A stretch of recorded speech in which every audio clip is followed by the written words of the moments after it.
chairman that we've got in the country, Rob Gleason. I know there's so many more out there, but he's hosting us today.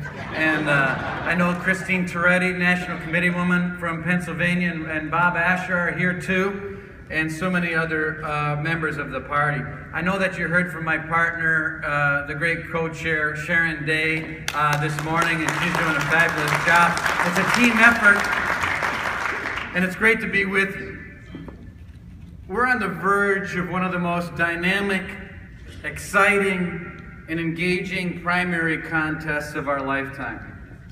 We're lucky to have the most diverse presidential primary field in the history of either party, in the Republican Party.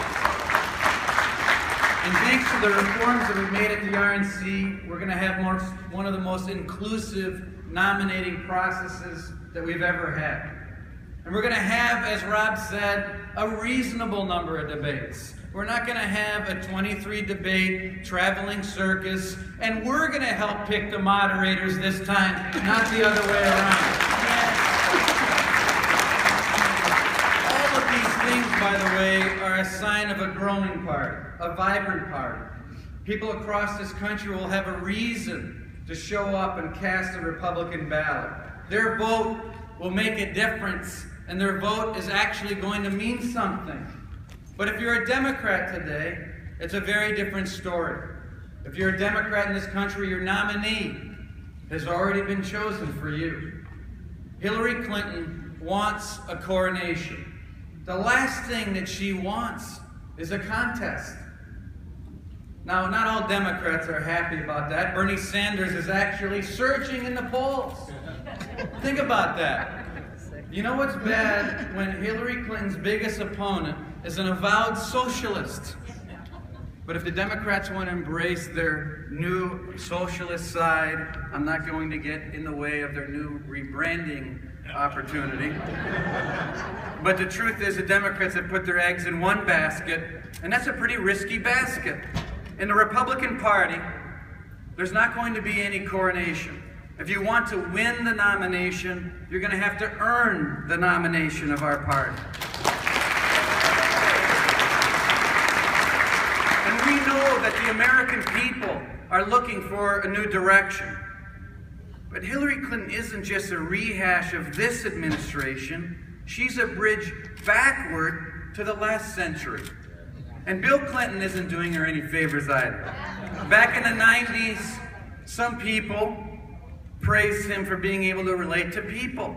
But that Bill Clinton is gone. He's disappeared. And if I have to give at least a little credit to NBC for this one. They asked him about his speaking fees the other day. He makes about $500,000 for one speech, often from foreign companies that wanted a little help from his wife's State Department. But NBC asked him, what? $500,000 for a speech from foreign governments? And he said, I gotta pay the bills. $500,000 from a Russian oligarch, for example, for one speech, just to pay the bills of the Clintons. I think some people have lost touch. The average American could pay their bills for a decade through one Clinton speech of either Hillary or Bill Clinton. Believe me, it's not about paying the bills, it's about paying Bill.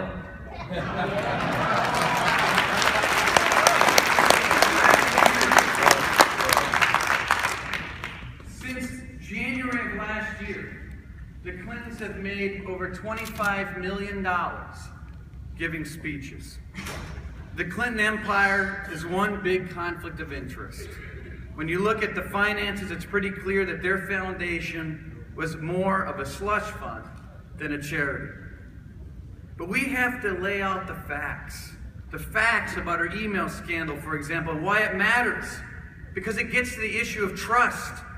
You know, if you can't do something like following a simple email rule, I think you might have a pretty hard time following the Constitution.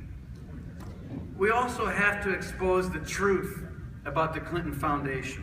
As the Wall Street Journal reported, at least 60 companies that lobbied for the State Department during her tenure donated a total of more than $25 million to the Clinton Foundation. The Clinton campaign response is, oh, there's no smoking gun there. Well, that doesn't sound like a clear conscience to me. And Bill Clinton says that the foundation didn't do anything, quote, knowingly inappropriate. But does anyone really trust Bill Clinton to know what's inappropriate?